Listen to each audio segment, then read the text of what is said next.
Kemudian di sini ada tanda waqaf, qaf dengan lam. Nah, ini bermakna al-waqfu aula. Jadi maksudnya itu mu dibaca panjang, ini namanya mad jaiz munfasil lagi. Namun sebelum itu perhatikan terlebih dahulu rumus mad tabi'i yang di kotak nomor 2 yang di tengah. Di sini ada huruf nun bertasydid.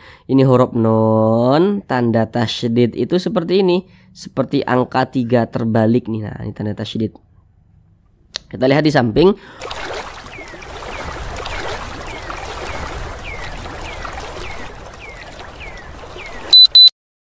Assalamualaikum warahmatullahi wabarakatuh.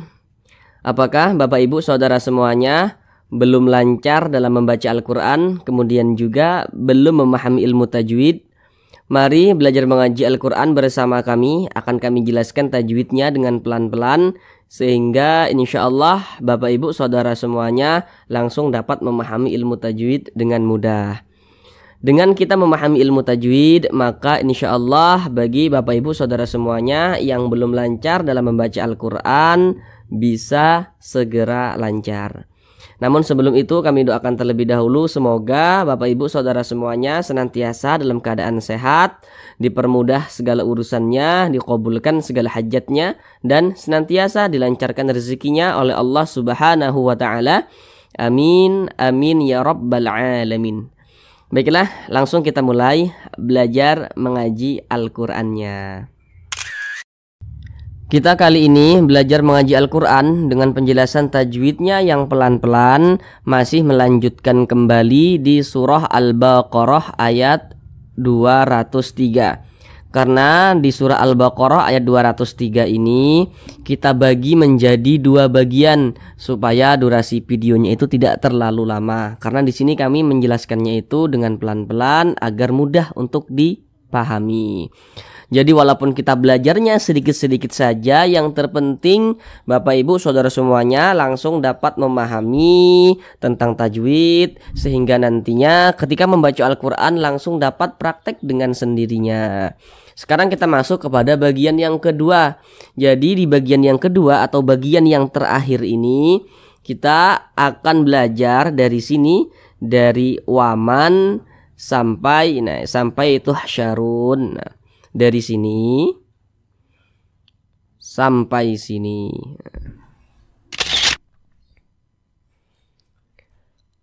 Baiklah, di sini akan kami bacakan terlebih dahulu dengan pelan-pelan. A'udzu billahi minasy syaithanir rajim. Bismillahirrahmanirrahim. Wa man ta'akhkhara fala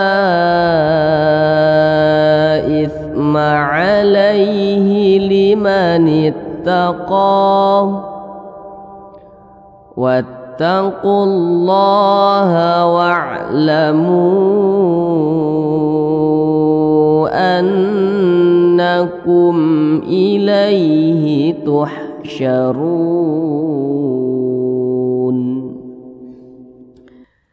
Baik, sekarang kita bahas tajwidnya dengan pelan-pelan.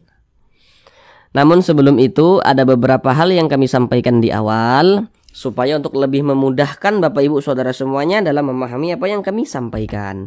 Kalau nanti kami katakan huruf di belakangnya atau huruf sebelumnya gitu ya, berarti itu huruf yang berposisi sebelah sini, sebelah kanan, sebelah kanan. Kalau nanti kami katakan huruf di depannya atau huruf setelahnya, maka berarti huruf yang berposisinya itu sebelah kiri, berarti sebelah sini, sebelah kiri. Baik, yang pertama di sini waman, ada huruf nun sukun. Ini huruf nun tanda sukun itu seperti ini, berjumpa dengan huruf ta. Nah, namun sebelum itu perhatikan dulu di samping. Kalau kita membaca Al-Quran, apabila berjumpa dengan huruf nun sukun atau berjumpa dengan salah satu tanda baca tanwin. Tanda baca tanwin itu ada 3. Yang nomor 1 baris 2 di atas itu namanya fathah tain.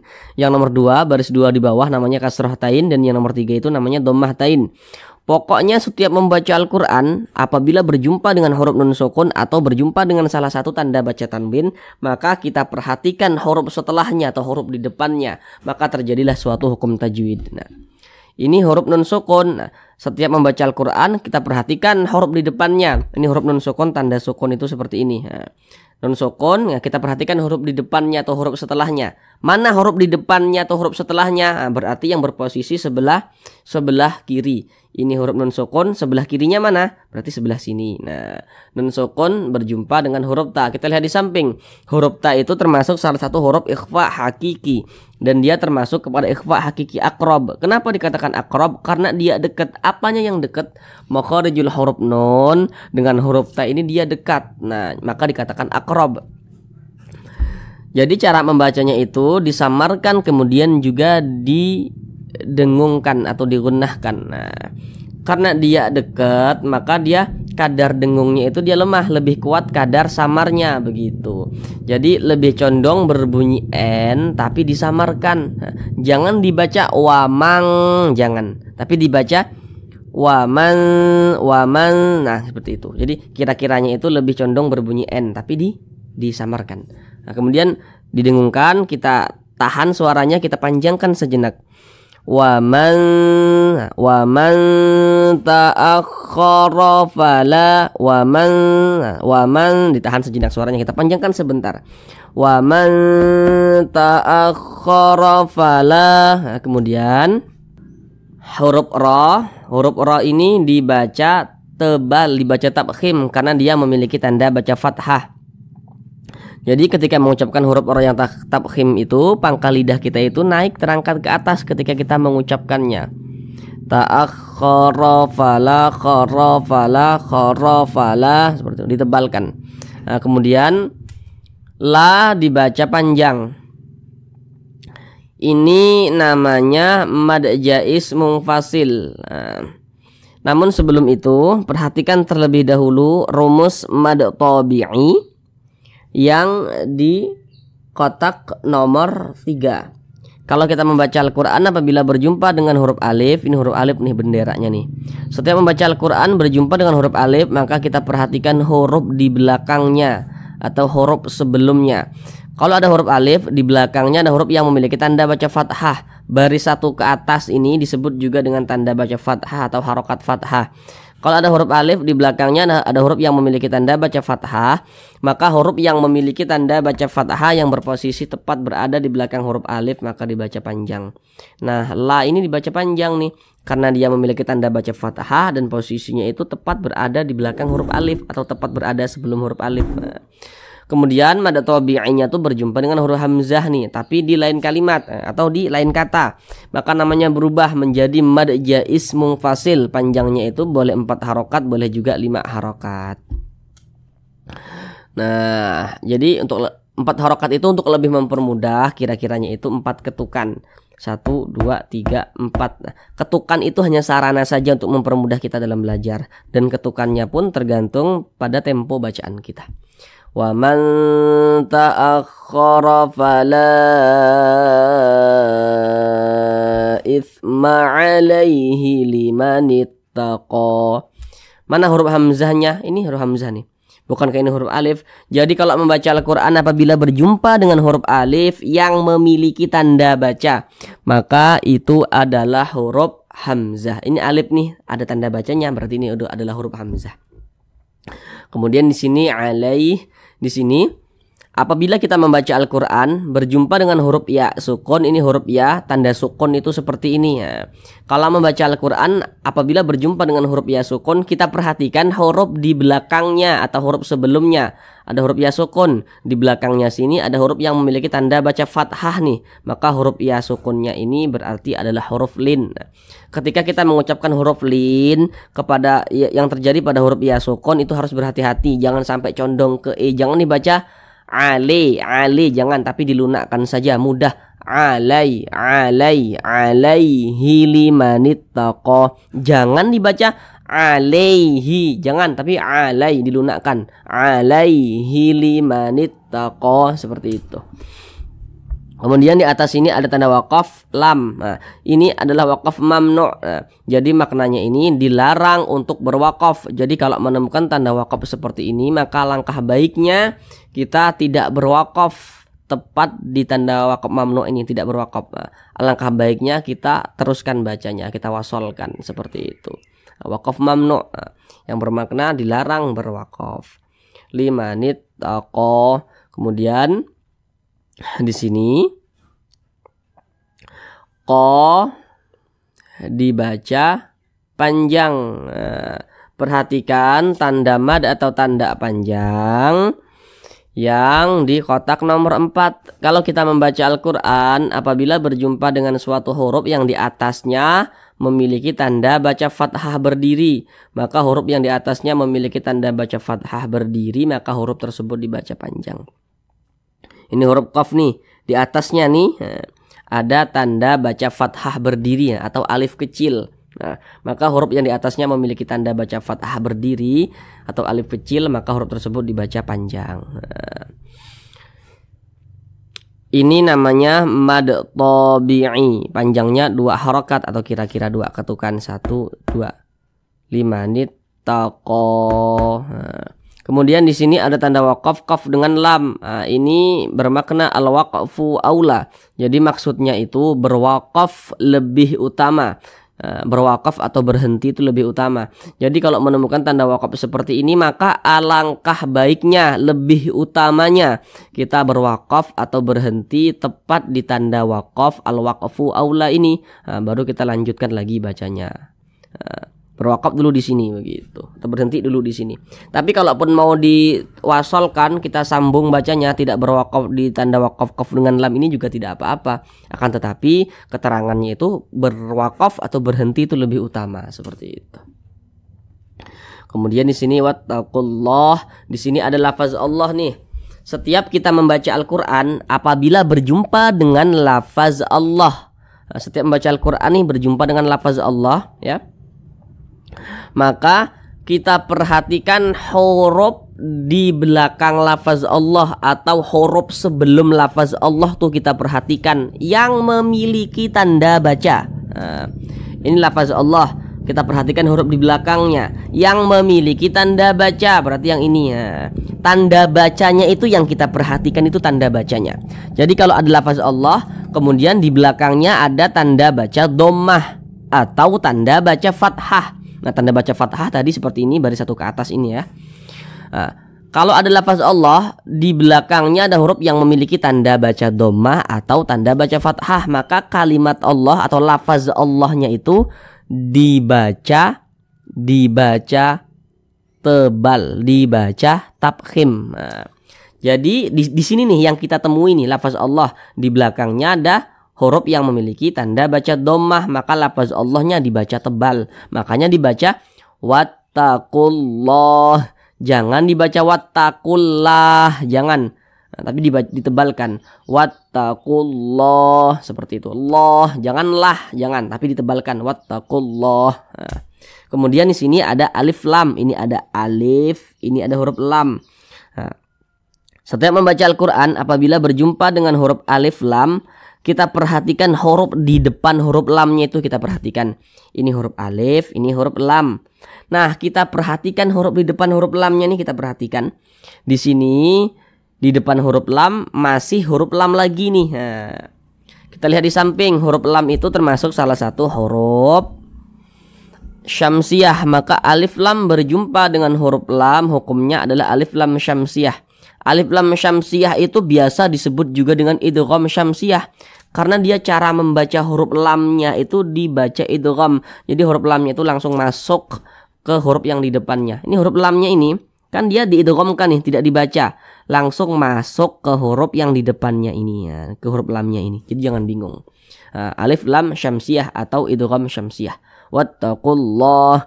Kemudian lafaz Allah dibaca panjang. Perhatikan tanda mad atau tanda panjang yang di kotak nomor 4 lagi. Kalau membaca Al-Quran berjumpa dengan suatu huruf yang di atasnya memiliki tanda baca fathah berdiri, atau yang di atasnya memiliki alif kecil yang berdiri di atas suatu huruf, maka huruf tersebut dibaca panjang. Ini huruf lam, di atasnya ada tanda baca fathah berdiri nih, maka huruf lamnya ini dibaca panjang. Ini namanya mad tabi'i, panjangnya 2 harokat atau kira-kira 2 ketukan. 1, 2.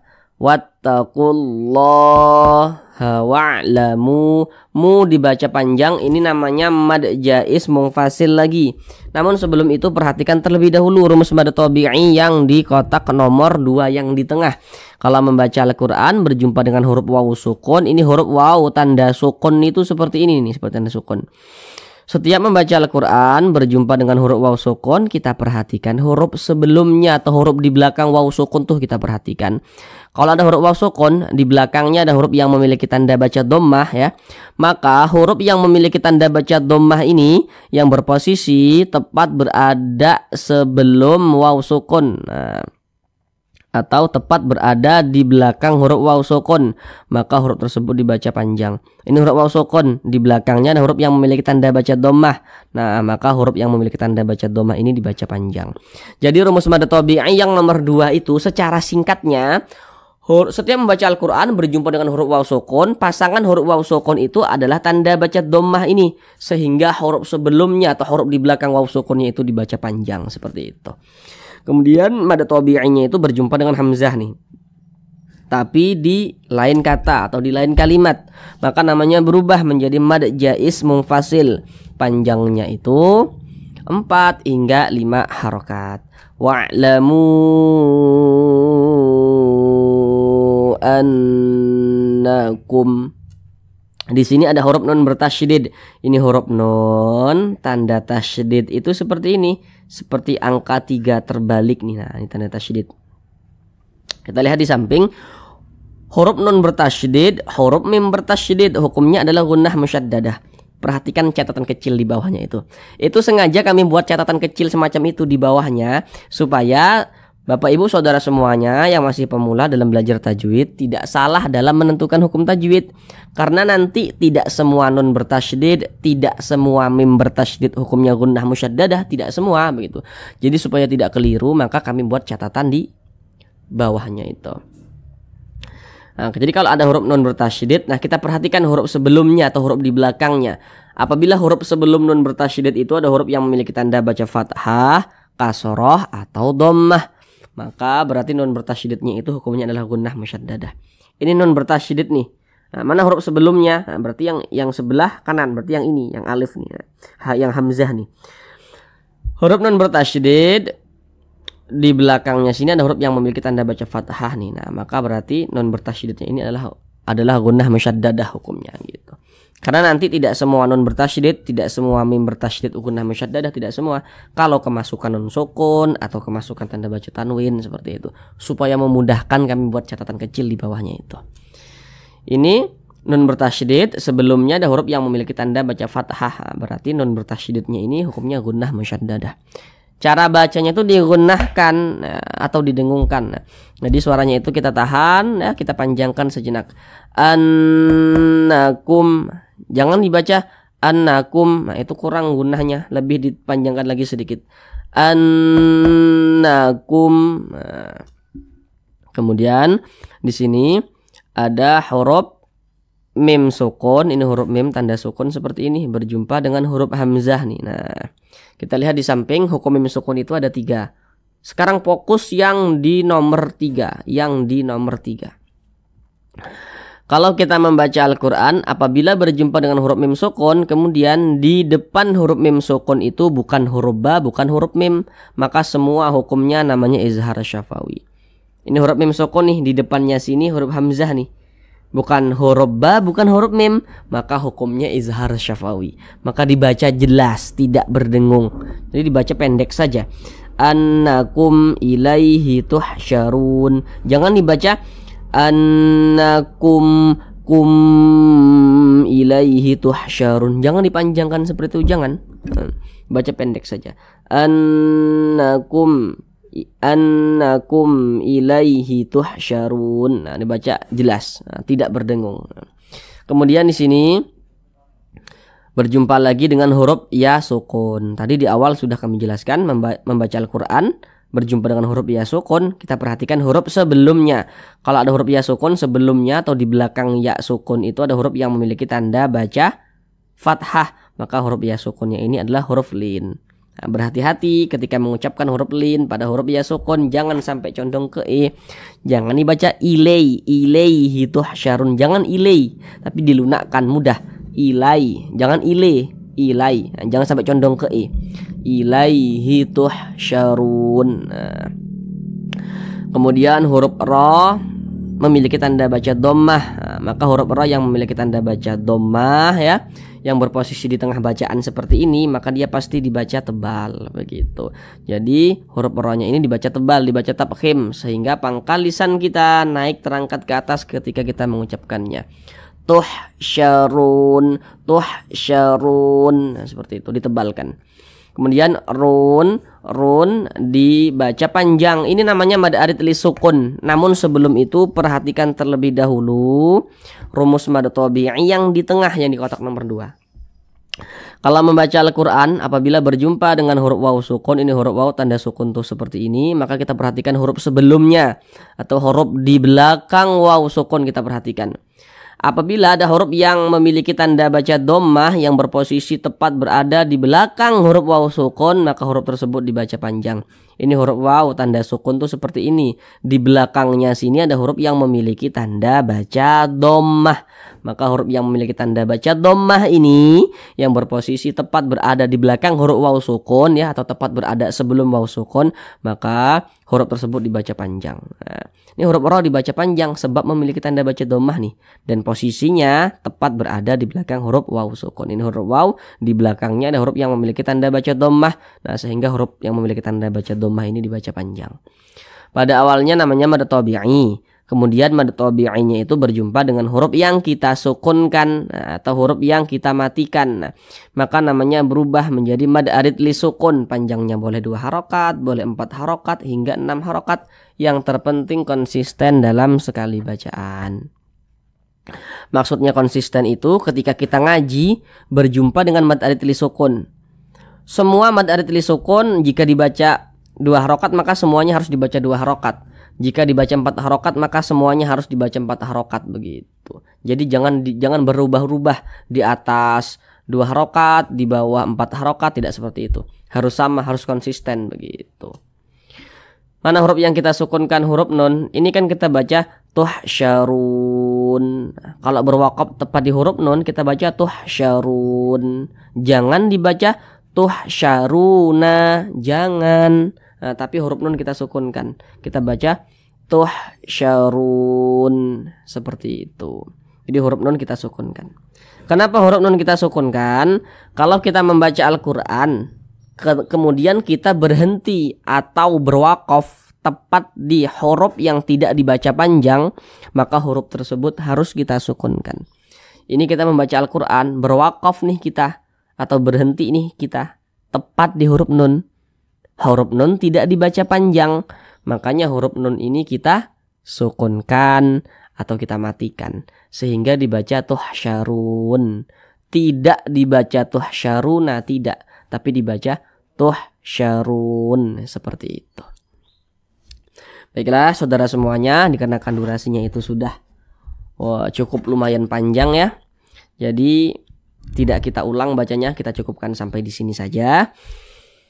Kami doakan semoga Bapak Ibu Saudara semuanya yang belum lancar dalam membaca Al-Quran bisa segera lancar. Nah, ketika kita sudah belajar, kemudian kita sudah memahami tentang ilmu yang kita pelajari, maka mulailah kita belajar pelan-pelan. Kita terapkan dengan sendirinya ketika kita membaca Al-Quran. Teruslah membaca Al-Quran, sempatkanlah waktu untuk membaca Al-Quran. Walaupun hanya 1 ayat dalam 1 hari 1 malam tidak apa-apa. Yang terpenting masih menyempatkan waktu untuk membuka Al-Quran dan memperbaiki bacaan Al-Quran. Terima kasih. Assalamualaikum warahmatullahi wabarakatuh.